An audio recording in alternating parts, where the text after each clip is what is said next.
Hello दोस्तों, आपका स्वागत है एनसीईआरटी क्लास 7th में लेसन नंबर 4 जियोग्राफी की ये चैप्टर है और लेसन का नाम है वायु। अब हम देखेंगे वायु किसे कहते हैं। हमारी पृथ्वी की ओर वायु की घनी चादर से घिरी हुई जिसे वायुमंडल कहते हैं। कभी कभी पूछता है वायुमंडल का संगठन किसे कहते हैं, पूछा गया है। जिस वायु का उपयोग हम सांस लेने के लिए करते हैं वास्तव में वह अनेक गैसों का मिश्रण होती है। नाइट्रोजन तथा ऑक्सीजन ऐसी दो गैसें हैं जिनसे वायुमंडल का बड़ा भाग है। देखिए, वायुमंडल में nitrogen 78%, oxygen 21%, argon 0.093%, carbon dioxide 0.03%, अन्य सभी 0.004। नाइट्रोजन वायु में सर्वाधिक पाई जाने वाली गैस है। जब हम सांस लेते हैं तब फेफड़े में कुछ नाइट्रोजन भी ले जाते हैं और फिर उसे बाहर निकाल देते हैं। परंतु पौधों को अपने जीवन के लिए नाइट्रोजन की आवश्यकता होती है। जैसे परीक्षा में कभी कभी पूछ देता है पौधों में किस वस्तु की अधिक मात्रा में पाई जाए, मतलब किसकी आवश्यकता ज़्यादा होती है, तो आप कहेंगे उनके मतलब विकास के लिए नाइट्रोजन बहुत ही आवश्यक है। नंबर 2, ऑक्सीजन वायु में प्रचुरता से मिलने वाली दूसरी गैस है। मनुष्य तथा पशु सांस लेने में वायु ऑक्सीजन प्राप्त करते हैं। हरे पादप प्रकाश संश्लेषण द्वारा ऑक्सीजन उत्पन्न करते हैं। नंबर 3, कार्बन डाइऑक्साइड अन्य महत्वपूर्ण गैस है। हरे पादप अपने भोजन के रूप में कार्बन डाइऑक्साइड का प्रयोग करते हैं और ऑक्सीजन वापस देते हैं। मनुष्य और पशु कार्बन डाइऑक्साइड बाहर निकालते हैं। मनुष्यों तथा पशुओं द्वारा बाहर छोड़ी जाने वाली कार्बन डाइऑक्साइड की मात्रा पादपों द्वारा प्रयोग की जाने वाली गैस के बराबर होती है, जिससे संतुलन बना रहता है। अब कभी कभी पूछता है कि जब जानवर मतलब ग्वाली करते हैं तो कौन सी गैस निकलती है, तो आप बता सकते हैं वहाँ मीथेन गैस निकलती है। ठीक है। आर्गन एक रासायनिक तत्व है, यह एक निष्क्रिय गैस है। कभी कभी पूछा निष्क्रिय गैस कौन सी पाई जाती है, तो आप बताएंगे जो बल्ब में भरी जाती है वो एक निष्क्रिय गैस है। कुछ अन्य गैस भी जैसे हीलियम, हाइड्रोजन आदि। ठीक है। जो बल्ब में गैस होती है हीलियम होती है, आर्गन होती है, जो निष्क्रिय गैसें होती है। वायुमंडल की संरचना, हमारा वायुमंडल 5 परतों में विभाजित है जो पृथ्वी की सतह से आरंभ होती है। नंबर 1, जो निचला भाग होता है उसे क्षोभ मंडल कहते हैं। नंबर 1 पे यह परत वायुमंडल की सबसे महत्वपूर्ण परत है। इसकी औसत ऊंचाई 13 किलोमीटर है।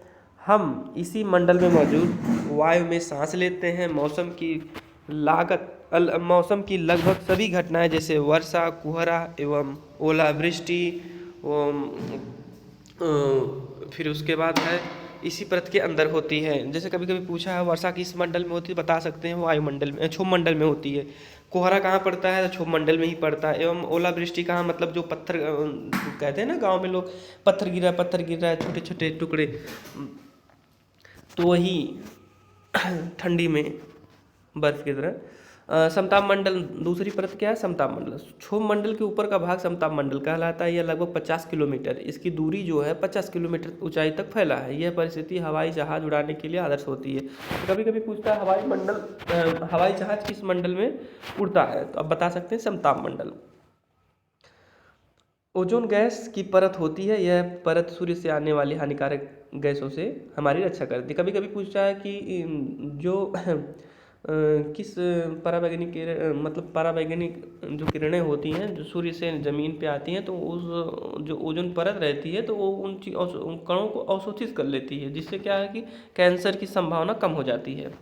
मध्यमंडल, यह वायुमंडल की तीसरी परत है। यह समताप मंडल के ठीक ऊपर होती है। यह लगभग 80 किलोमीटर की ऊंचाई तक फैली है। अंतरिक्ष से प्रवेश करने वाले पिंड इस परत में आने पर जल जाते हैं। तो कभी कभी पूछता है कि जो उल्का पिंड होते हैं वो जब ऊपर से गिरते हैं तो किस मंडल में वो जल जाते हैं। जब अंतरिक्ष से गिरते हैं आते हैं तो वो वायु घर्षण के कारण मध्यमंडल में आके क्या कहते हैं, जल जाते हैं। वायुमंडल में वायुमंडल में बढ़ती ऊंचाई के साथ तापमान अत्यधिक तीव्रता से बढ़ता है। आयन मंडल इस परत का भाग है, यह 80 से 400 किलोमीटर तक फैला है। रेडियो संचार के लिए इस परत का उपयोग, देखिए क्वेश्चन पूछ जाता है, रेडियो जो सैटेलाइट स्थापित की जाती है, रेडियो संचार जैसे हुआ और टेलीविज़न से हुआ संबंधित और मोबाइल के लिए जो होता है, तो वो जो संचार संबंधित चीज़ें हैं वो वायुमंडल में स्थापित की जाती हैं। वास्तव में पृथ्वी से प्रसारित रेडियो तरंगे तथा इस पर पुनः पृथ्वी परिवर्तित कर दी जाती है। बहिर्मंडल किसे कहते हैं? नंबर 5वां देखिए, वायुमंडल की सबसे ऊपरी परत को बहिर्मंडल के नाम से जाना जाता है। वायु की पतली परत होती है, हल्की गैस जैसे हीलियम, हाइड्रोजन यहीं से अंतरिक्ष में तैरती हैं। मौसम एवं जलवायु। मौसम वायुमंडल की परत प्रत्येक घंटे तथा दिन प्रतिदिन की परिस्थिति होती है। मौसम नाटकीय रूप से दिन प्रतिदिन बदलता है और जलवायु दीर्घ काल में किसी स्थान का औसत मौसम उस स्थान की जलवायु बताता है। तापमान, वायु में मौजूद शीतलता के परिणाम को तापमान कहते हैं। वायुमंडल का तापमान ऋतुओं के अनुसार भी बदलता है। आतपन, सूर्य से आने वाली वह ऊर्जा जिसे पृथ्वी रोक लेती है आतपन कहलाता है। आतपन सूर्यताप की मात्रा भूमध्य रेखा से ध्रुवों की ओर घटती है। इसी ध्रुव बर्फ से ढके हुए हैं। इसी कारण नगर के भीड़ वाले इलाके भवन गर्म वायु को रोक लेते हैं, जिससे नगरों का तापमान बढ़ जाता है। आपतन के द्वारा, गांव की अपेक्षा नगरों का तापमान बहुत अधिक होता है। गांव के अपेक्षा नगरों का तापमान, क्योंकि देखिए जब सूर्य की किरणें आएंगी रिफ्लेक्स होकर ऊपर नहीं निकलेंगी, गैस नहीं निकलेगी, जब मतलब हीटिंग नहीं निकलेगी, तो स्वाभाविक है कि गर्म होगा वहाँ का स्थान। दिन के समय में ऐसा फील्ड से बनी सड़कें एवं धातु कंक्रीट से बने भवन गर्म हो जाते हैं, रात के समय ऊष्मा मुक्त हो जाती है। वायुदाब किसे कहते हैं पूछा जाएगा कभी कभी। पृथ्वी की सतह पर वायु के भार द्वारा लगाया गया दाब वायु दाब कहलाता है। वायु हमारे शरीर पर उच्च दाब के साथ बदल जाती है, बल लगाती है, उच्च दाब के साथ बल लगाती है, किंतु हम इस अनुभव नहीं करते हैं कि इसलिए होती है क्योंकि वायु का दाब हमारे ऊपर सभी दिशाओं से लगता है और हमारा शरीर विपरीत दिशा में बल लगाता है। वायुमंडल में ऊपर की ओर जाने पर वायु का दाब तेजी से गिरने लगता है। जब हम देखिए वायुमंडल के ऊपरी भाग में जाते हैं तो वायुमंडल का जो दाब होता है तेजी से गिरने लगता है। समुद्र स्तर पर वायु दाब क्षैतिज वितरण किसी स्थान और उपस्थिति की वायु के ताप द्वारा प्रभावित होता है। वायु सदैव उच्च से निम्न दाब के क्षेत्र की ओर गमन करती है। पवन, उच्च दाब क्षेत्र से निम्न दाब की ओर वायु की गति को पवन कहते हैं। पवन के प्रकार, अस्थायी पवने, मौसमी पवने और स्थानीय पवने, ये 3 हैं। व्यापारिक यानी पश्चिम एवं पूर्वी पवने, ये वर्षा भर लगातार निश्चित दिशा में चलती रहती है, जो अस्थायी पवने हैं। मौसमी पवने, ये पवने ऋतुओं और अपनी दिशा बदलती रहती हैं। उदाहरण के लिए भारत में मानसूनी पवने है। स्थानीय, ये पवने किसी छोटे क्षेत्र में वर्षा या दिन किसी विशेष समय में चलती हैं। उदाहरण के लिए स्थान या समुद्री सीमार, भारत के उत्तरी क्षेत्र की गर्म एवं शुष्क स्थानीय पवनों को लू कहते हैं।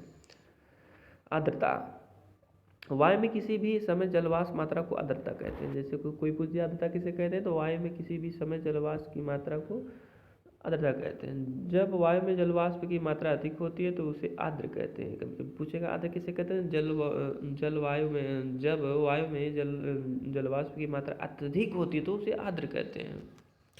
जब वायु में जलवाष्प की मात्रा कम होती है तो उसे शुष्क कहते हैं।